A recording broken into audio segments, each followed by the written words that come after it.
Hi, guys, everyone listening. Thank you for being here on Heidi's Lane this week. As you can tell, I have a really amazing podcast guest by the name of Drew Manning. If you don't know Drew, he has a really impressive bio. I mean, like, he had a TV show, a couple seasons on a TV show. He's had New York Times best-selling books.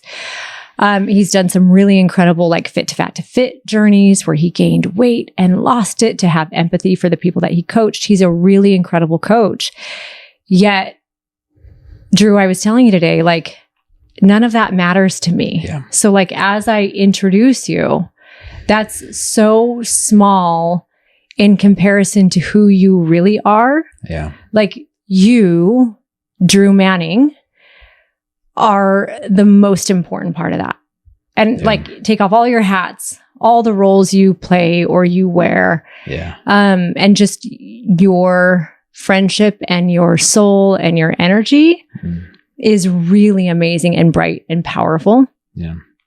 So that's who Drew is. Thank Drew you so much is for Drew. that. So we have Drew. I'm so grateful to have you here today. It's a pleasure. And just to kind of go off of what you were saying, like, yes, those are all labels. Those are all hats that I wear. And a lot of people watching this, like, might know those parts of me. You're one of the few people on this planet that know pretty much all of me, like one of the very, very few people. So I know people out there, like, see the labels that I wear or the hats that I wear, and you know deeper than that. Yeah. And so I think it's cool to have people in your life that truly see you, like all of you, and don't judge you, and are just genuinely curious about you. And you are one of those few people that have the ability, the talent to get curious about me, which makes me feel seen and heard and understood as your friend, which is invaluable. So thank you. I appreciate that. I second every single thing you say. And I want to say, first of all, to have the honor of knowing you that way is such a gift. Yeah. Like, I feel like I am the luckiest person to get to know all of the parts of you. The good, the hard, the beautiful, the ugly, whatever it is. There's not ugly about you, but all of the parts of you. And it is the same. Yeah. You are one of the very, very, very few people on this planet who know all of the parts of me. Yeah. And you're one of the few people who I can show parts of me to and know that you're going to love me no matter what. 100%. And maybe even love me more because I shared with you what was super vulnerable and hard for me to share with anyone else. Yeah. And I hope you know how much I appreciate that. I do. And I feel that. And it's reciprocated because I know what it's like to, for someone to have or hold space for you and truly see you. And the word unconditional love comes to mind, but it's very rare in this world to have someone that unconditionally loves you. And you, over the years, like, it's just, we've developed into that. And we talk about it all the time. Like, our relationship, friendship, whatever you want to call it, is so rare and unique because there's nothing else like it that I've experienced up until, the 43 years of my life up until this point. Yeah. And we are opposite sex, and we are friends. And I think people are like, how does that work? That is, I mean, I maybe we go here right away because this is the thing that I know anyone listening or watching is wondering. How long has it been? How long have we been friends for? Since 2013 is when we met on Chris's 2013. Yep. So it's been over 10 years because we're in, this is airing in 2024. Yeah. Dude, 2024 felt like space life, like insane. But so we've been friends for over 10 years. Yeah. Over a decade. Yeah. And we are super, super close. And I think I've probably gotten more questions about whether you and I are dating. Yeah. Than maybe anyone, especially over this past year. And you have too, I know. And I think the answer is no, we're not dating. And also we have a really beautiful, deep friendship that I think people think if a guy and a girl are close, it means that there must be something sexual between them. Yeah. And it's not the case. Like there's actual love. I actually was telling you this like a couple weeks ago. I had said, I feel like our energy or our souls or our spirits like have traveled through the pre-existence, previous lives, whatever you believe in. Yeah. Because when I am with you or when I talk to you, I feel like I'm with me. Yeah. Does that make sense? 100%. It's like a mirror. Yeah. We know exactly that if I go to you with a situation or you come to me with a situation, a hardship, something you're going through, we know that other person can hold space for us and help us and help the other person like understand instead of judge. I think that's what's hard for a lot of people is they come at someone's situation from a place of judgment. Yeah. Like, don't do this. You shouldn't be doing that. Instead of like getting curious and asking the deeper questions, like, why do you want to do that? Or what's making you what's your intention behind this? And it really helps us to think deeper of like, oh, why am I wanting this? And so anyways, it's a very unique friendship that has developed over the years that is rare. And something I've learned is because there is a level of attraction for sure, but just because you're attracted to someone doesn't mean you have to act on it. It doesn't mean it has to mean anything. And I just said this 2 or 3 podcasts ago. Yeah. Yeah. Because you and I have talked about that. Yeah. But what I had said is just because you're attracted to somebody does not mean it's they're your energetic partner match for 100%. This planet. Like there are so many factors. And you and I think are both pretty dang wise in choosing these days what we allow in our life and in what capacity we allow it in our life. Yeah. But there's so much that goes into a relationship. Like I have relationships with a lot of people, right? Yeah. But a relationship that is a partnership with somebody, it has to work logistically. We have kids to consider. We have our jobs to there's so many things. And a relationship as a like romantic partner, I actually look at it as like a life partner, right? Like, okay, who's going to be my life partner in all the capacities that I need, support and I can support in my life. Right. And so, and there's so many factors that go into that. And it is, I think sometimes it's like that book, there's the book Attached.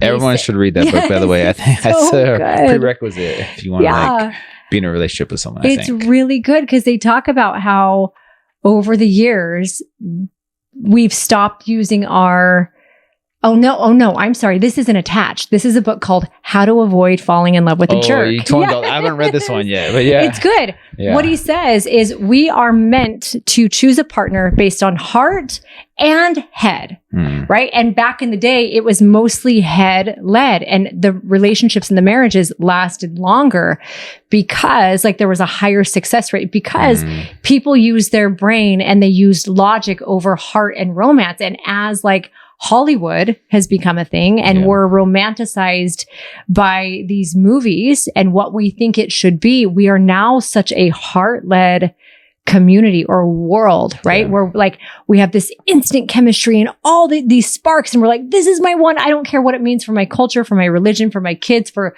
proximity and distance. I'll do anything for this person. Yes. And then it ends in disaster because we never, ever, ever took the time to qualify them as a partner for the life that we are living. Yeah. And so this book kind of talks about qualification,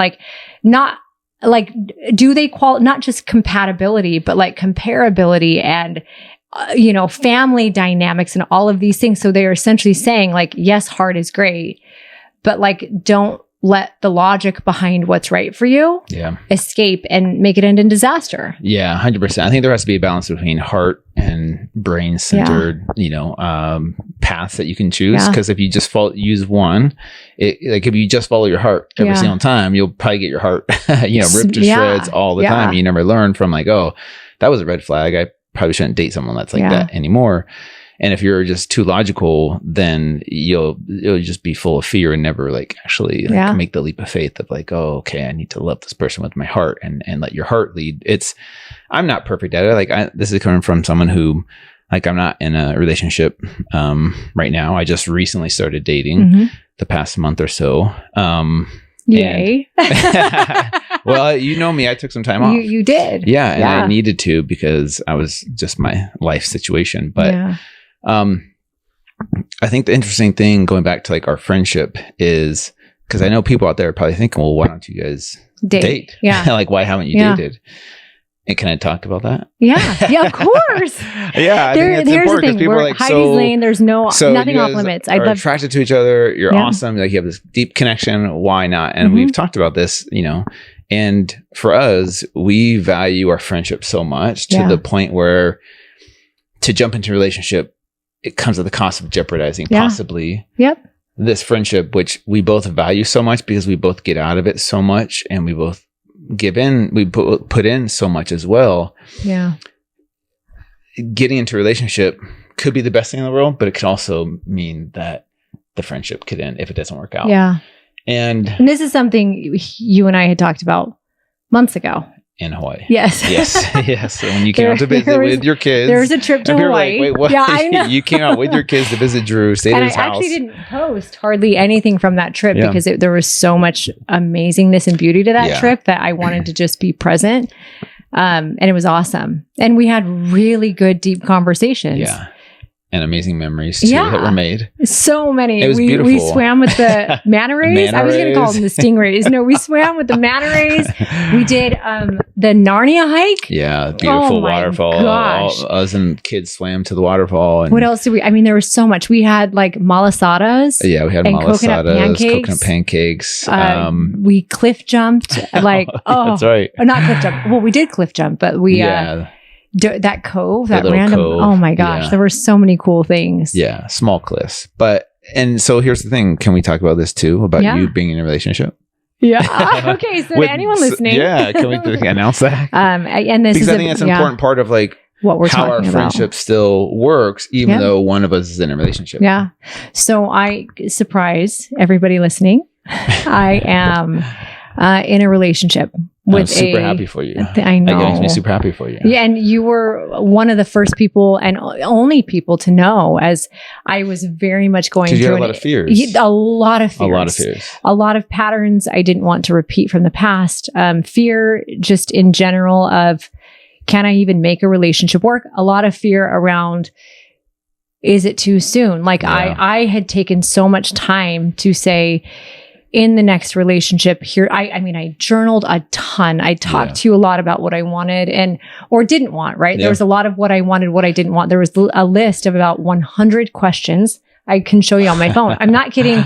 This guy, and when he came into my life, I tried to push it out. I'm like, it's just too soon. Like, there's no way. Like what I don't want to go again and, fall into something. And I had someone tell me like, because I said, this is too soon. And my friend Kira said, but you don't get to pick God's timing. Like if you have been praying for stability and security in your life, because he is a very secure, attached partner. Yeah. He's a very secure, attached. He's a wonderful man.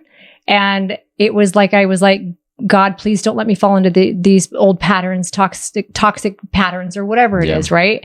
And it's just going to be me alone. And I think once I got to the point where I said, I don't want a relationship, because that's where I was. Yes. I don't want a relationship. It was like God put this man in my life who was the most unassuming, like, I had, you know what I'm saying? I had it's just crazy. And no, guys, he's not online. And that's one of the things I absolutely love about him. He is not online. He has no interest in being online. And he's a really wonderful balance for me. He's so grounding and so rooted. And reminds me in my life right now of what's most important. I love it. And it actually, I don't know, I mean, if you guys listening have noticed, but over the past few months, I do show up here. I don't address here very much. I do show up happier and from a place of peace now. Yeah. Because I don't have anything to prove to anyone here. I get to just be and show and share love and be excited to be here, 100%. I think that's why we're so similar. Is like when I see you, I kind of see myself in you, of your journey. That's what it is too. We're very similar, you guys. Yeah, in a lot of ways. Yes. Yeah. But it's really beautiful to see your evolution of where you've been from, your past marriage to your relationship with Dave to where you are now. It's a very similar path that I've been on. And that's why I think we kind of can talk to each other through, our trials or tribulations, is because we understand like what it's like to go through that and share those experiences and know that the other person, like I said, will hold space and not judge or criticize. But I think that's what's beautiful about it. And this is the other thing I was thinking about too, because of our friendship, the way it is, it's very unique. It's very different because society are like, here's the rules. Guys can't be friends with girls because there's always something that's going to happen, or attraction or whatever. I think with my relationship with Lynn, being the co-parenting relationship we have, and the way you do it too with your exes, is it doesn't fit the mold. It's different than what our society is used to. And I think our generation is starting to see like, we don't need to follow those old rules just because society says men are like this and women are like that. And you need to hate your ex. Yes, because that is how we were raised. That there were only a few divorced parents, only one that I knew of growing up that actually got along. Yeah. Because it wasn't cool to get along back then. You know what I'm saying? Yeah. And I kind of feel like the trend is going the other direction now. Yeah. I feel like we're breaking the mold. Like these rules that society places on us, like we get to question like, okay, does that feel true for me? Mm-hmm. Like, can I be friends with Heidi, who's super attractive and beautiful, but also amazing, just an amazing human? Thank you. And literally just be friends. Yeah. And I can tell you guys honestly with 100% certainty, like that's exactly what a relationship is. And if it wasn't that, it wouldn't be this way. It wouldn't be what it is. I actually agree. Because it would be shut down at some point, or like, it would be like, oh, that's uncomfortable for me, or this isn't working, or you know what I'm saying? I actually really do. It's so similar to the relationship that I'm in now. How I said,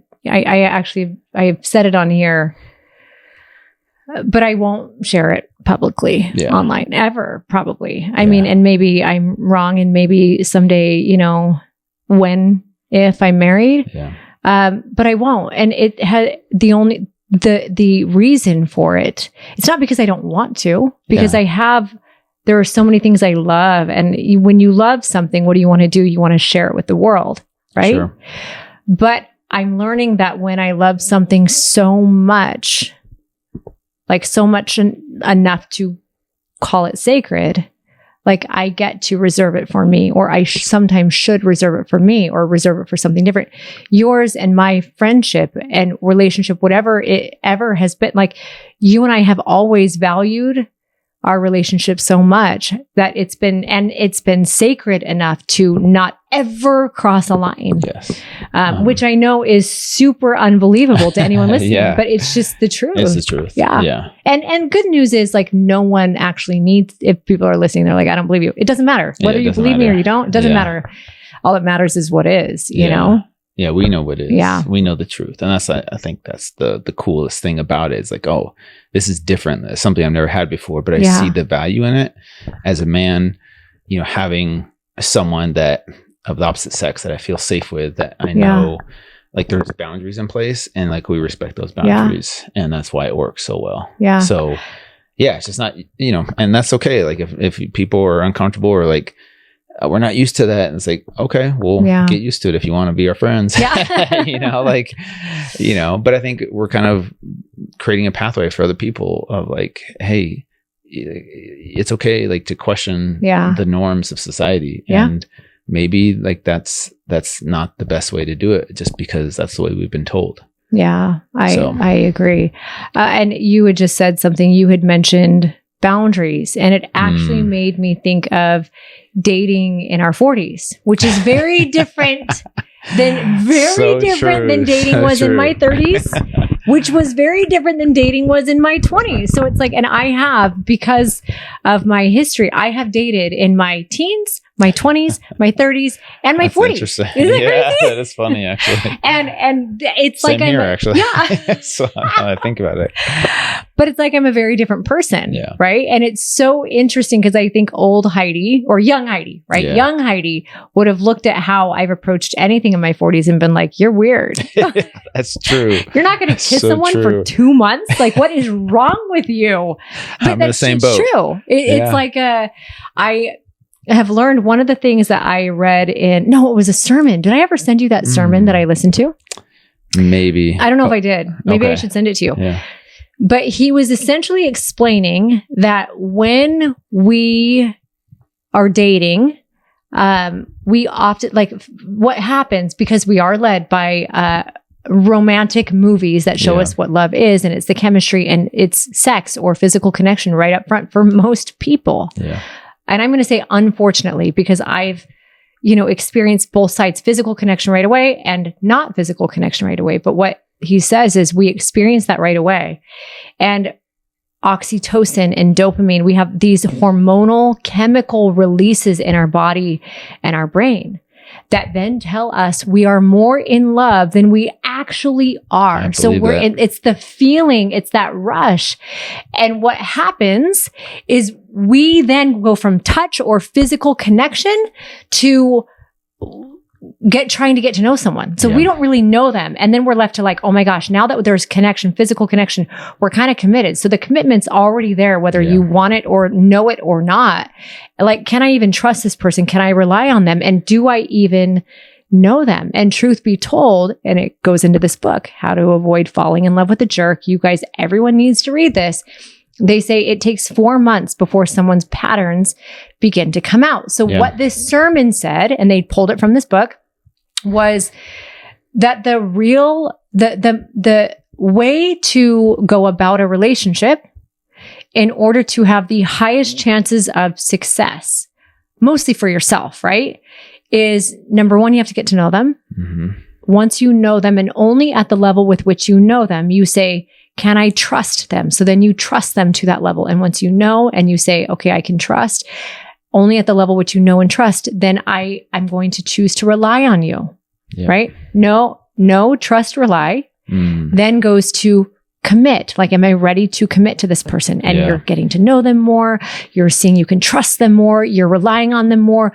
Then you commit. And only when you are there, only at the level of those 4 things, can you then be physical with them. I mean, you can do whatever you want, but what that does is it avoids all those chemical releases that cause us to oftentimes miss out on red flags. Like, I can't tell you, in so many different relationships, I'm not saying the guys I dated all had red flags, but there are red flags in every relationship, right? Yep.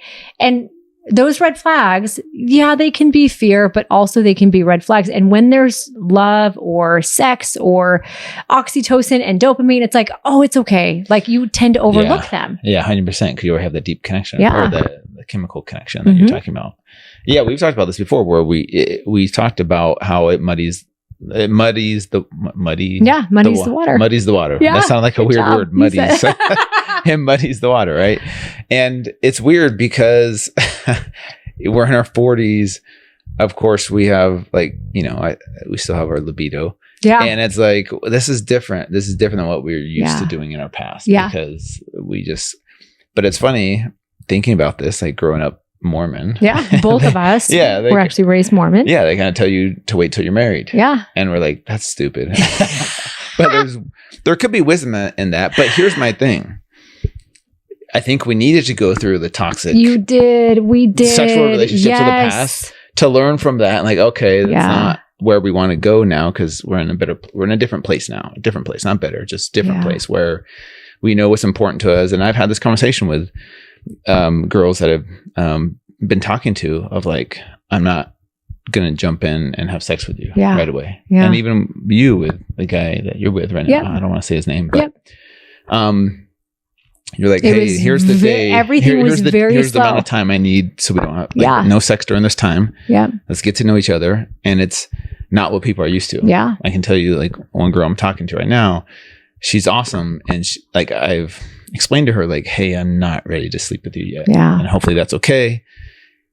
And I could tell she's like, that's weird. Like, that's different. Not weird in a bad way, but like, I like it. It's different. It's different because I think most people use that as like a way to connect instead of like a deeper connection first. Yeah. So, and I will say the guy I'm dating, when I had I actually sent him the sermon first. I said, hey, here's how I'm approaching any, like, I don't know what this will ever be, but like, just so you know, first, when I had met him, when he reached out, I had said, sorry, I'm dating myself. I need time alone.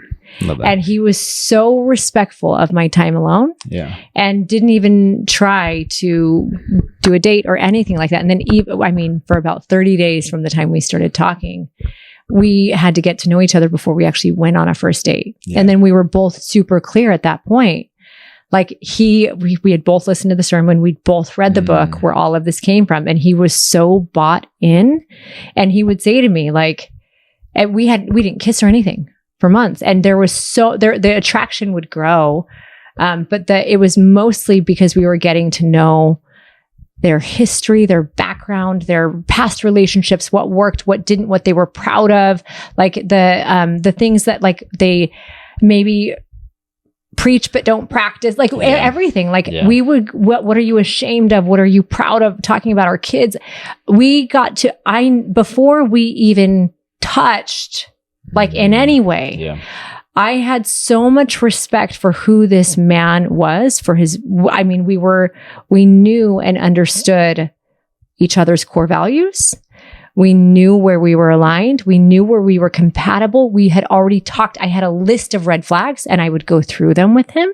Like I was, and it was really awesome. Like we would do a question a day, at least sometimes two questions. By the way. Like deep questions, right? And he was from a different state, which is crazy. We did a lot of this long distance. And then even in person, there was so much respect. There wasn't even an attempt to push the boundaries. And that to me, Drew, meant so much because as a female who has a public image, and I think you could say the same, you're a male with a public image. It doesn't matter who I am, what I look like. It's going to come with people who reach out and try and woo you. Yeah. Right. And to me, anyone who did that, anyone who was smooth on their feet, anything like that, or trying to be sexy. Yeah. That's to me disrespectful. So to make a relationship work, we would abandon ourselves to appease the other person and make them happy. Every relationship I've ever been in. Yeah. It's like, that's what we do. And now we're in this place where we value we start to love ourselves. We develop some self-worth and we're like, oh, that doesn't feel good anymore. Let me set these boundaries. And if that person takes it as that's mean, or like they don't respect those boundaries, you realize you're not my person. Yeah. And I'm not going to abandon myself for you. As amazing as you are, as good looking as you are, there's lots of reasons to like, oh, but I want it to work out with this person so bad. But you realize I can't do that to myself. Yeah. I do know. And what's interesting, because that's been my journey, because I think, I don't know that I would say with Dave, I self-abandoned much, maybe a little bit. Yeah. But I think with Dave is where I started to realize who I was. I think maybe he didn't ever want to tell me if he was hurting on the inside. So he may have secretly self-abandoned more than I did. And I don't know that I knew the level of sadness or hurt that was happening inside of him, and that's just what happens when we are hungry or we are thirsty for love. Like in every relationship before that, I didn't know who I was. So I would be who I thought I needed to be in order to get the love that I wanted so desperately, that was indeed connected to what I didn't feel like I got from my dad. Yeah. Right. Ooh. So to everyone listening to this, when we are self-abandoning to keep the love, it's usually love we did not get from someone who we wanted it from as a child. Yep. And I want to be careful when I say this, because my dad did love me. I wasn't able to see it for some reason or feel it. I think you could have had 4 daughters that my dad raised and we all would have a different interpretation of how 100%. We were raised. So moms and dads out there, I think this is just one thing we need to know is all of our kids are going to have somewhere where they didn't feel like they got something from us that they felt like they needed. That's just the way life is. Because now that we're parents, we're like, wait a second, I've done so much work on myself. I know. To be this better version of me. Yeah. And it's still I'm still gonna screw up my kid. Yeah. Yeah. Like no matter what. Yeah. Like, and just accepting that. And like, it's not, I don't get to decide their perception of me and how I love them. Like that's one thing we have to respect and realize that each kid has their own perception of how they're raised. Yeah. And I think that's part of like, you know, our journey as parents now and conscious parents is accepting their perspective and getting curious and trying to see it from their perspective. Like, okay, where did this happen or where did that happen? And instead of being like, oh, that didn't happen. Like you're wrong. You know, and just kind of brushing it off. I think that's how most parents were back in the day. Yeah. And so it wasn't, but it was like, hey, we're the parents, you're the child. Listen to me and don't question. Yeah, don't question. Sometimes I want to say that. And actually, if I'm being honest, I did a whole episode on parenting where I was like, I sound like a terrible parent. Because I feel like I did a little bit of that with Maddox and Marley. And then I'm so lucky that I got a round 2 where I got to see where I went wrong. And now I feel like I spend my life trying to fix it with Maddox and Mars before they're older. Because I'm like, I don't want them to have this perception of me, you know, being what I didn't love as a child. Right. But like back to the self-abandoning thing.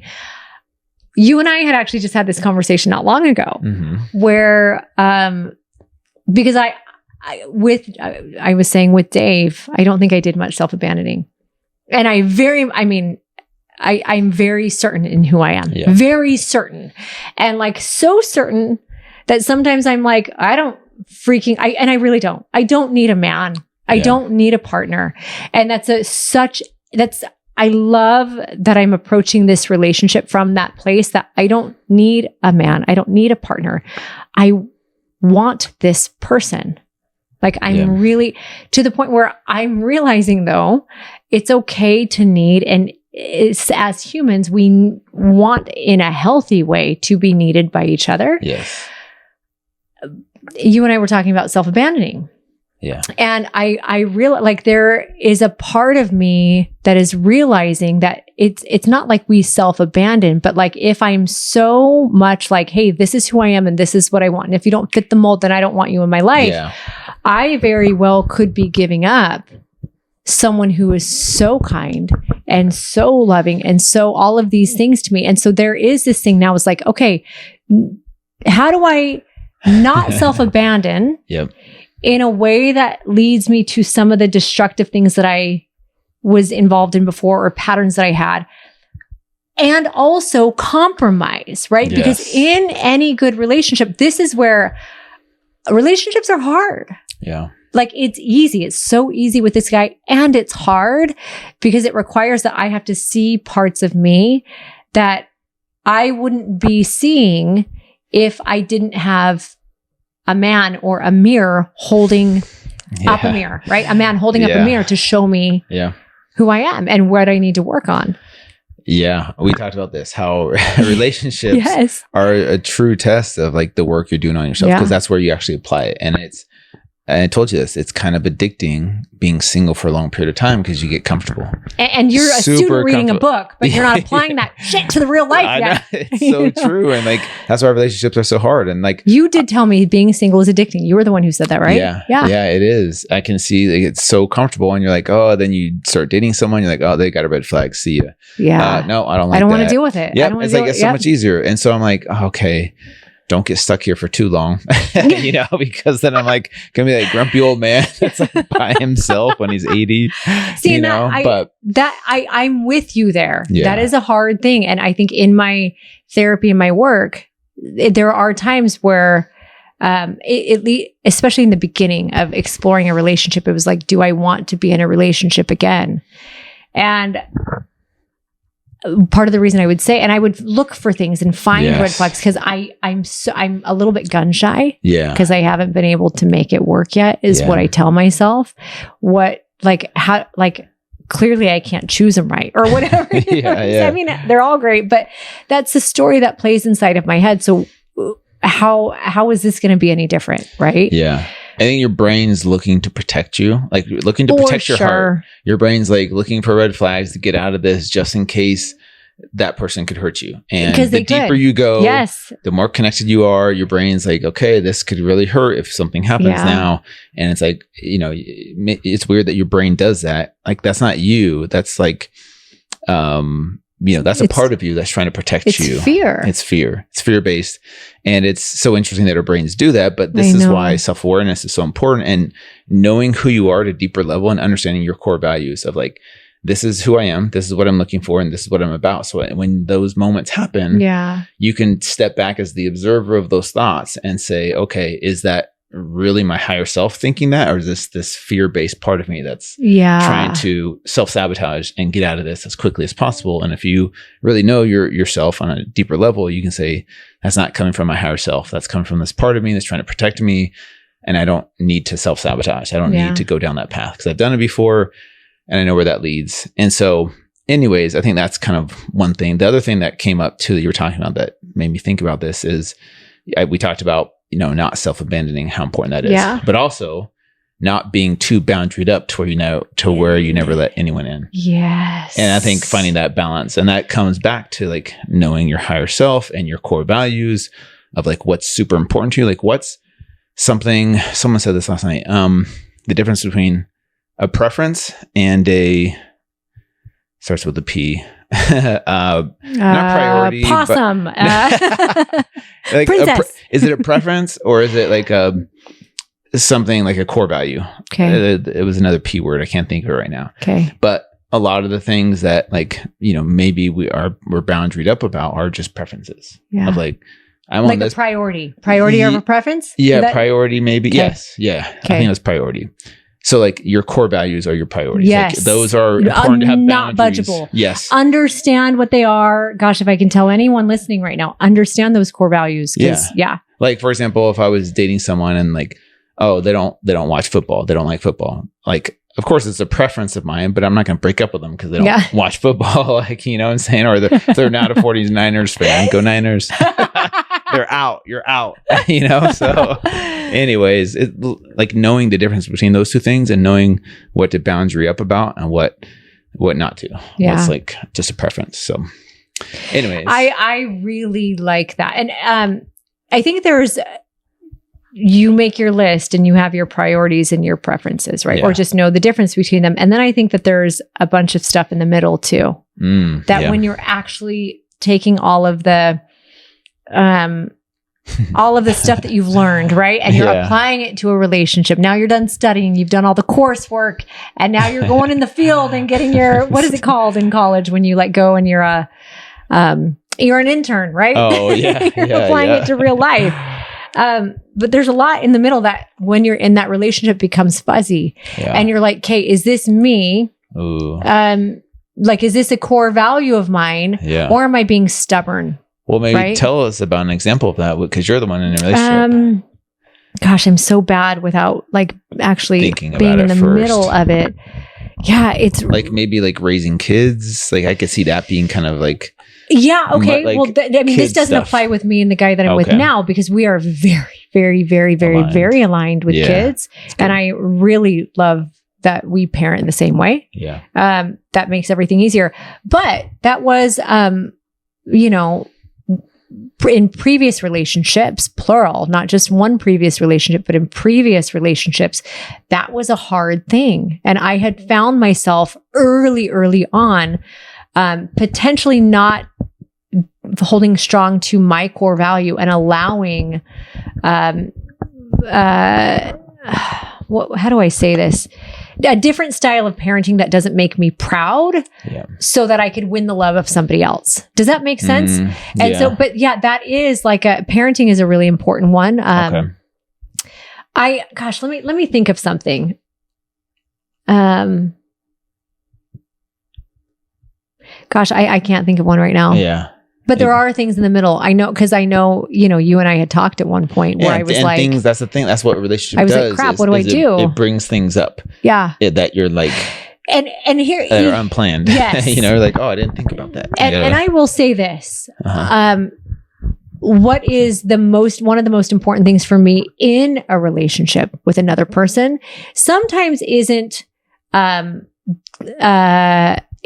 battle that you have, but how they and you both recover from the battle. Like, what does it look like? And I'm not saying we battle, but like there's a difference of opinions or of sometimes there, those core values. And when we recognize the difference of a belief, right? Sometimes it hurts. Yeah. And sometimes when things hurt, we might react instead of stopping and acting. Yeah. And then it takes the cool down time. And for me, like what goes through my mind is this person going to try and sweep it under the rug? Or are they going to be an a-hole down the road? And so to have someone that can step away and then come back and be like, okay, I was wrong, or hey, I see your perspective. That is so, and what are we going to do about it for the future? And then stick to it like that. Yeah. And I'm lucky I have that right now. I do. That's kind of what a conscious relationship is. Yeah. And I think that's what we're all of us are aiming towards, that type of relationship, is like not someone that you're not going to argue with. It's not that, like, you're going to argue with whoever you're with, as like evolved as you both might be. You're going to have arguments, disagreements. It's how you navigate through that, and knowing, I think that's the thing, is like each person has to know themselves on a deeper level, which is why for me, I value someone who's done the work or knows how to do the work on themselves, because I can't blanket their triggers for them. I can't be the one that's responsible for calming them down. Yes. They have to know how to self-regulate and calm themselves down and know what that takes, and then come back from a place of like, okay, I worked through it. I'm not triggered right now. Now we can have a real conversation without the walls. I like that. Up. Yeah. And I think that's like, this is coming from someone who's single. I'm not like a relationship expert, obviously, but I value that in a relationship of like, look, we're going to have arguments. It's just our ability to communicate through those effectively, of like, trying to hold space for the other person, trying to come from a place of curiosity and not always a place of judgment and defensiveness. I think that's kind of what the hope is, in a conscious relationship. So, yeah, I heard something lately that was really good. There was a reel, I think it was Shawn Johnson, the gymnast, and her husband talking.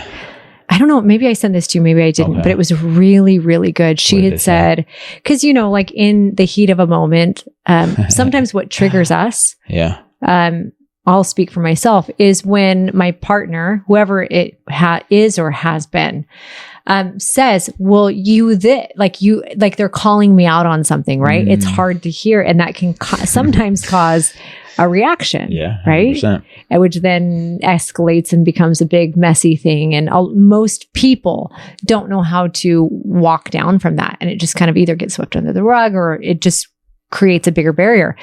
She had said something awesome. She said, basically talking about how your partner is actually the best mirror for you, right? Yeah. And she said, if you love your partner or loved your partner enough to marry them, or I think what she said is, if you trust your partner enough that you married them, you should also trust them enough to be the best mirror of who you actually are. Yeah.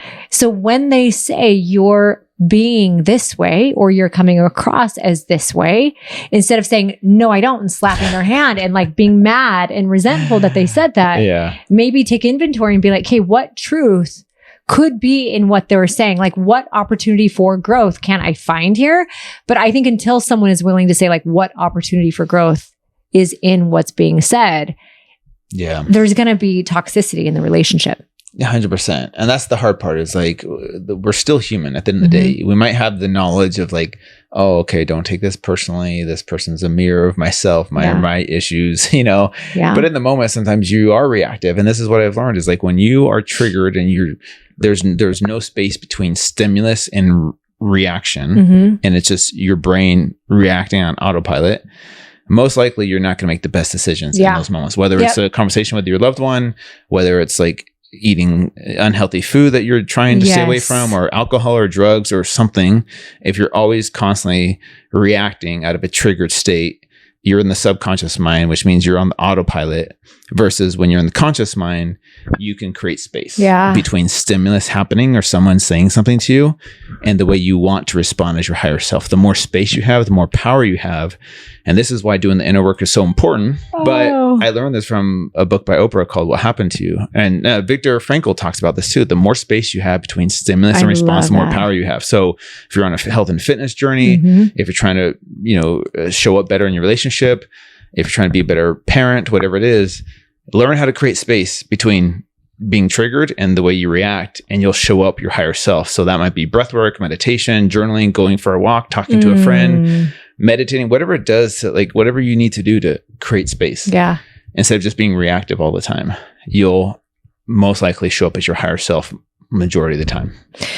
I love that. And you starting to talk about this now has my brain going to one of the reasons we are compatible as friends and even business people is our approach is very similar. Yeah.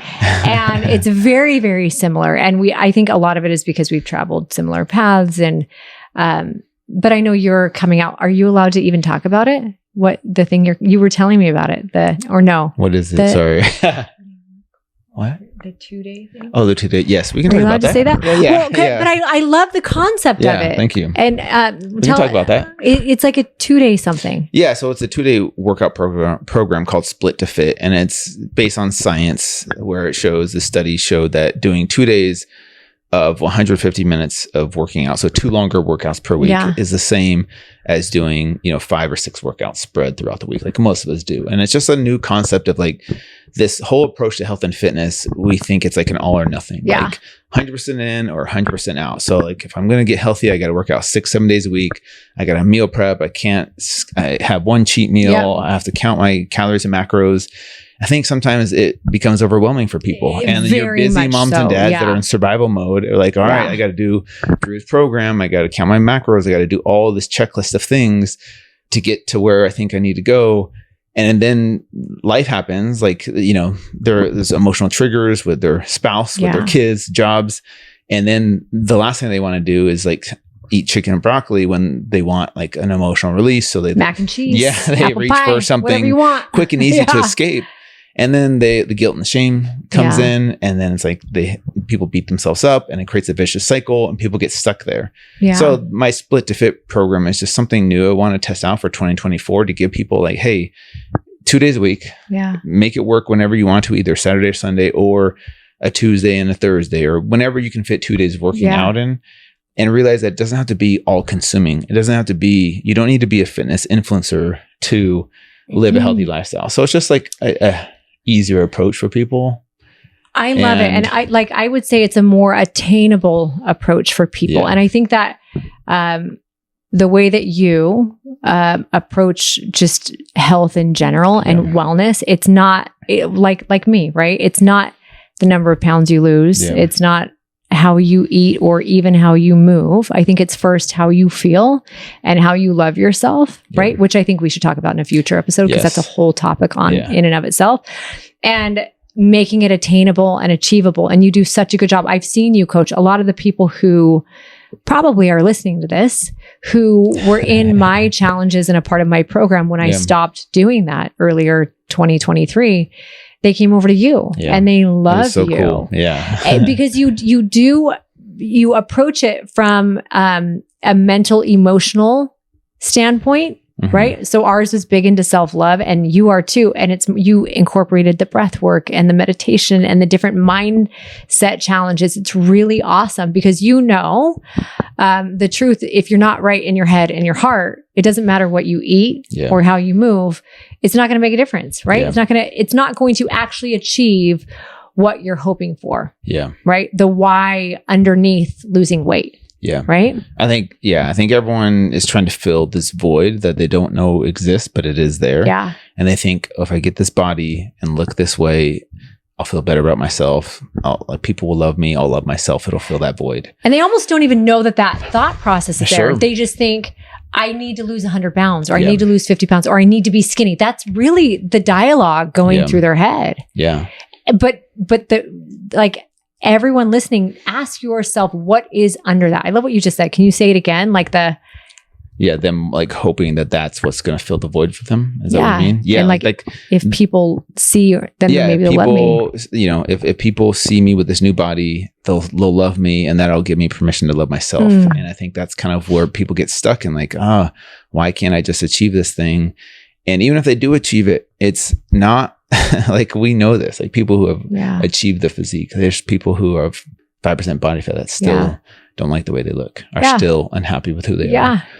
And so we're looking for these things outside of us. And this is why we're such big proponents of self-love, is because we've sought validation through our bodies. We've sought validation through other things in our life, thinking this will make me fulfilled. And sure, temporarily it can fill that gap in, but that's where self-love comes in. And you realize that you fill the void as you learn how to love yourself. It's not relying on your kids, your partner, or your parents. You think it's their responsibility. And when you start to develop that self-love, you realize it's not them. You're the one that fills that void. You become the one that you've been seeking your whole life. Instead of like finding the one that is somewhere out there outside of me, you realize that you become the one as you develop that self-love. And that's why self-love is so transformative on a fitness journey, because if you're operating at a place of self-love, the journey is so much more enjoyable. You know, the work that you're doing, the process of like eating healthy food and exercising stops being a chore and a punishment and starts being an act of self-love. Like, this feels good to treat my body with kindness by eating whole food or moving my body, whether it's 2 days a week, or if you want to get ripped and shredded, like, cool, like whatever you want to do. You know, the 4 pillars of health, like move your body in a way that feels good, you know, eat whole food as much as you can, like real food. Obviously, crumble cookies are okay every once in a while. They're over there. Happy birthday to Drew. Exactly. You know, get quality sleep. That's where I think the base and foundation should start. And then stress management, like we talked about, like creating space between stimulus and response, like finding a way to manage your stress. Because if you don't manage your stress, you're going to be triggered. And when you're triggered, you're most likely going to self-sabotage or numb or distract or escape. And those 4 pillars of like living a healthy lifestyle, if you just do those things, your journey, your health journey is going to be so much more enjoyable, because it's not based on the results that you get. Like, if I get these results, then I'll be happy. The process, falling in love with the process, is what happens as you fall in love with yourself. And then you want to live that process longer and longer, because it feels good to do the process. Your happiness isn't dependent on if this result happens, then I'll be happy. I love that. And I think it's so interesting how when I was younger, all that mattered was moving your body. It was like exercise. And then it became, oh my gosh, okay, nutrition's just as or more important. And then it's like, wait, hold on. Those don't even matter if you don't get good sleep. And then it's like, wait, hold on. The stress thing, stress is the root of most disease, right? Stress is the root of so much unhappiness. It's dis-ease, right?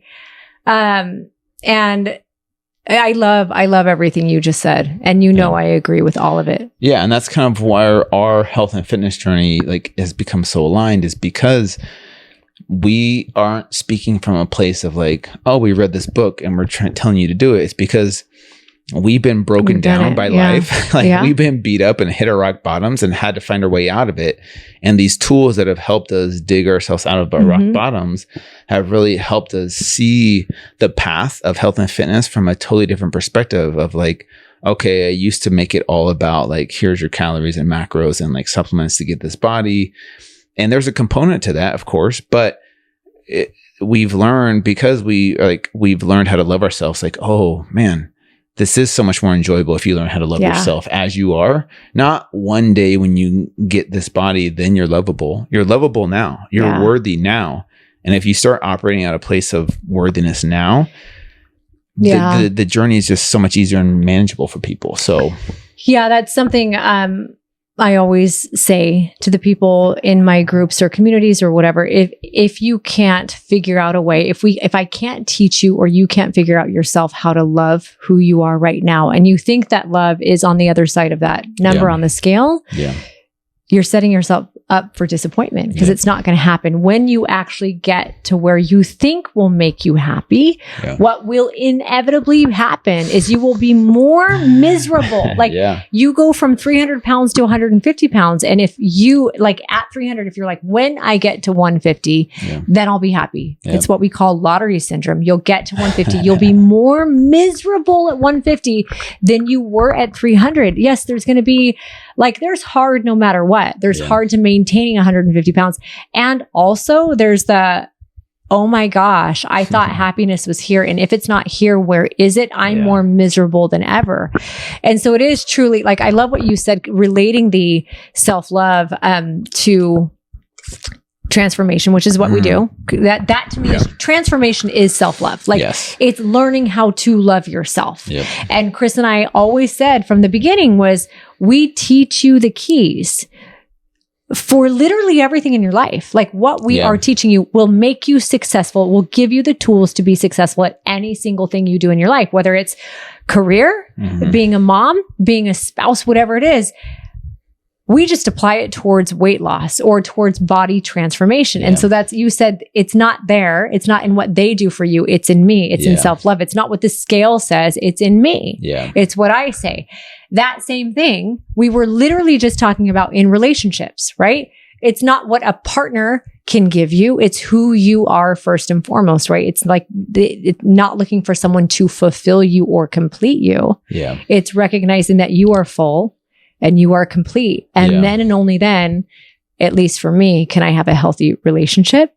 Same in transformation. So it's like when you realize you are the magic and you are the love and you love what you have and who you are, that journey becomes so much easier and it actually becomes fun. And you appreciate every step of the way, not the number on the scale, but like who you're becoming along the way. And this is where I feel like the industry like should be heading or is kind of heading. I feel people like they you are. And me of like this conscious fitness approach, right? And of like doing the inner work and also working out. Because most people approach health and fitness like working out, diet, get this body, right? But now I think people are starting to realize like, oh, we're not robots. We're emotional creatures. How do we deal with our emotions first? So that we can then show up and do the stuff we know we're supposed to do, the physical stuff. It's so much easier and more manageable when you're not like overwhelmed and triggered and stressed out. Amen. All the time. And so that's why the inner work, whatever that looks like for you, could be therapy, life coaching, psychedelics, religion, journaling, meditation, breath work. There's a million tools and modalities that exist out there now that are available to you guys. And that's kind of what I'm trying to teach people, as well as, and also diet and exercise, which people know they need to do that. It's just learning like, what does the inner work look like? And, you know, how is breath work going to help me like lose weight? Right. I think that's what people are trying to learn how to do is like, okay, they're talking about doing the inner work. And like what happens, like what I've noticed people in the challenges, like even your people that have come over, it's like, this is so different than what I thought it was going to be, you know? And they're like, it is. Because they're learning to love themselves and accept themselves. And that is where they find the inner peace and joy. And it's not about like, oh, I don't feel this need or this self-hate to get this body anymore. It doesn't mean they don't try. It doesn't mean they don't. Like, they stop. It's not that they don't strive for fitness and health. But yes. I think self-love can be just as motivating as self-hate can be of like, okay, I hate my body. I'm changing it. Right. Love is the only way to truly transform. I think love is the most powerful medicine to transform your body. You can hate your body to get it to look a certain way, but that is only going to last for a season or two. Like you can't rely on that for the rest of your life. And I think love is the only thing that's truly going to transform the way you view yourself, the way you view your body. And I think that's the only way to truly transform the way you see yourself as a whole is through self-love, not self-hate. So that's what we're trying to do. I it's not easy though. And I know for me, well, we're doing a 5-part series on here, you guys. I want to remind you, I know I said, no. I was like, wow, we have 4 more episodes. I was going to do the first one this week. Okay. But I changed my mind because you're coming into town and I think you're a great second episode of 2024. Thank you. So we're actually going to start it next week. Okay. And the first, so next week's episode is about, how to love yourself. It's the key to learn to love yourself, and the way that I teach it, and the one that really does make a difference. And I also understand that there are so many other ways to, like, for me, what I've learned recently, breath work is so powerful for me. Like, I don't want to say that makes me love myself, but what breath work does for me and how that it impacts everything in my life. It takes me and my agitated nervous system, or like whatever is going on in my stomach, where you have that pit that you can't explain, you can't describe it. And when I have that pit, I can't do anything. Like, I'm not a good mom. I'm not a good partner. I'm not any good in work. Like, I'm just a mess. And I start making things more complicated than they need to be. Right? I don't want to feed myself well. I don't want to work out, right? There's all the things you don't want to do.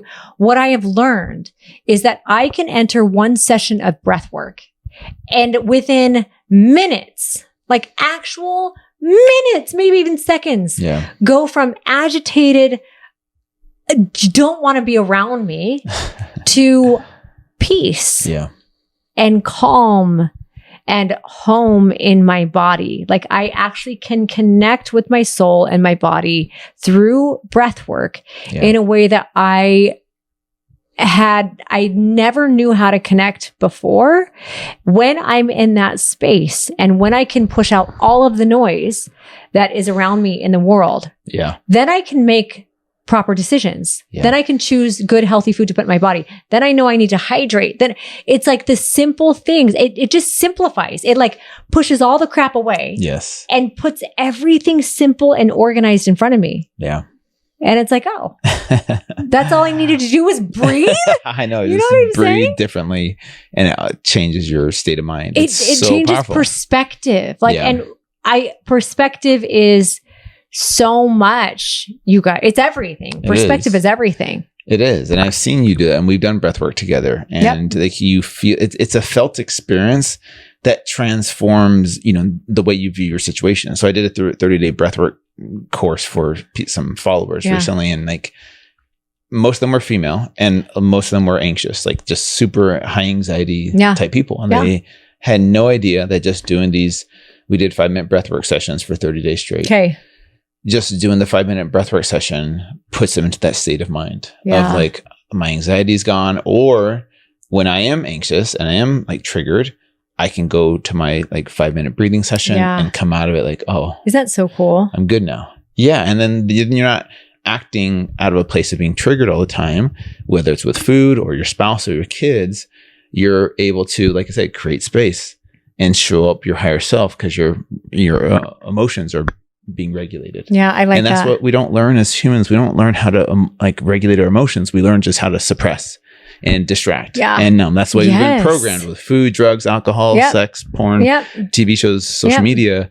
When no one teaches us how to like feel our feelings and let it move through you and teach you something, and then release it. And then be free of it and be like, oh, now I can like, think let more it go. Clearly. I mean, I'm still going to eat the crumble cookies every now and then, let's be honest, but I'm not doing it when I'm like sad and lonely and depressed and eating my emotions. There's a difference between that. But I think it does come down to intention of like, whether it's with food or alcohol or sex, like there's lots of ways to escape or numb. It's like, what's your intention with it? Are you looking to escape? And just be honest with yourself. Just be honest with yourself. Because there's no right or wrong. Yeah. I love to be honest, because there's no right or wrong. It just develops self-awareness. Of like, oh, this is why I'm doing this. This is how I self-sabotage. We all self-sabotage as humans. We all want to escape the pain, the emotional pains of life. Or fill the void. Escape the pain or fill the void. Did I ever tell you about that? I was watching, it was Mario Brothers. Oh, the movie. Yeah. So if anyone's seen Mario Brothers, if you waited till the end after the credits, one of the little minions, that's a different, it's a different animated movie. Someone came into screen after and said, like, it was a little animated creature. I don't remember which one. The mushroom guys? Or no? I don't know what it was. Okay. But what I do know is they said something to the tune of, what are you still here? They said, what are you still here for? What the heck was it? What are you still here for? Are you trying to avoid, to escape the pain of the void that you feel right now? Ooh, it was deep. Like, I was like, like, that's true. But like essentially like you're calling everyone out who's watching a movie saying you just came here to numb and you're wanting to numb more. Go home and go on with your life. I numb out through movies. A very deep call out. I was like, man. That's interesting. I got to watch that part. It is true because we all escape through different ways. And I think there's healthier ways to escape, like exercise or journaling or religion, like prayer or meditation or breath work. Like, and there's probably less healthier ways, which, you know, we in our society, like crumble cookies or alcohol. But even the crumble cookie every now and then, like everything in moderation. It's your intention behind it. Like, are you looking to escape or are you looking to celebrate your birthday with some friends? Yeah. Like it's different. And I think same thing with alcohol. Like alcohol is not bad. I think if you use it to numb out on a daily basis, probably not the best thing for your body or mind. Yeah. If it starts to affect how you show up, like if you're no longer showing up as your best you because of any form of numbing or painkiller, that's when it's a problem. Yeah. It's so true. So, and I've had problems with things before, so there's no judgment ever. It's like I've talked about my journey pretty publicly about like how I used to escape back in the day. Yeah. And I think it's every single time you find yourself in a situation like that, it's an opportunity for growth. It's like, hey, this is another spot in my life, another chapter where I get to learn how to be better through overcoming something, right? Exactly. I think one of the steps out of that, if you're someone who is addicted and you're not sure why you do what you do and you beat yourself up over it, there's a quote that I love by Anthony DeMello. He says, what you're aware of, you're in control of, and what you're not aware of is in control of you. And so until you become aware of the thing that's making you do what you do, you're going to keep repeating that pattern and you're just going to be running on autopilot until you become aware of like, oh, I'm self-sabotaging. Every day I come home from work and drink. Yeah. And, you know, and that's the way I escape. Yeah. And then as you become aware of it, then you start to observe. And in the moment when you're triggered again, you're like, okay, I'm doing that thing again. Yeah. I'm about to do that thing again. Yeah. And you get to decide. And that's where your journey begins. Self-awareness is the start of the journey and self-acceptance. And then from there, as you develop self-love and worthiness, you find ways to create space. Yeah. And that's the journey of like, okay, I need to become aware of why I am the way I am and why I do what I do. So that's where people's journey begins. It has to start with self-awareness and realize this is like, admit to yourself, I'm escaping through this thing. And just be honest with it. Don't judge yourself because we all do it. We all, it just looks different for each person. You know? Does. Yeah. So anyways, that's kind of, I think, my journey of like, okay, this is how I can help people develop self-awareness. I think you do a really good job of that. Thank you. Yeah. No, you do. Well, today is January 8th. And I think the stat says that January 10th or 11th, it's like 90% of people have already fallen off the wagon from their New Year's resolutions, right? So as you're listening, whether it's the 8th, 9th, 10th, or who knows what month in the year you're listening in, there's a really good chance that you're faltering or have fallen as someone listening from what it is that you set out to accomplish in the new year. I love, Drew, that you and I have talked a lot about self-love and this different approach. But before we go, what advice do you have for someone listening right now who started off the new year strong? Yeah. And now is feeling defeated, or maybe they didn't even start off strong. Maybe they were so defeated by 2023 and what it did to them that they're feeling hopeless right now in this moment. What do you have to say to them? I would say that, first of all, I would say you're worthy and that you're loved and that you are enough as you are. And I think if you just start there and you realize and start to believe that you are worthy of love, because you are, I can tell you that, but I know you're not going to believe me. You have to start to believe that for yourself. This whole journey that we've talked about of self-awareness and self-love begins with just simple, small things. And I think we have to be open to things that are outside of our comfort zone. Oof. So if you are a person that doesn't believe in therapy, doesn't believe in life coaching, doesn't believe in meditation, and the tools you've used up until this point have stopped working for you, try and be open to new modalities or tools that are outside your comfort zone that might help you. Because that's where our growth has happened. Mine personally, of like, okay, Therapy, I thought was for weak people. Meditation, I thought was for weird people. And I started to do it, and it made a big difference, even though it was outside of my comfort zone.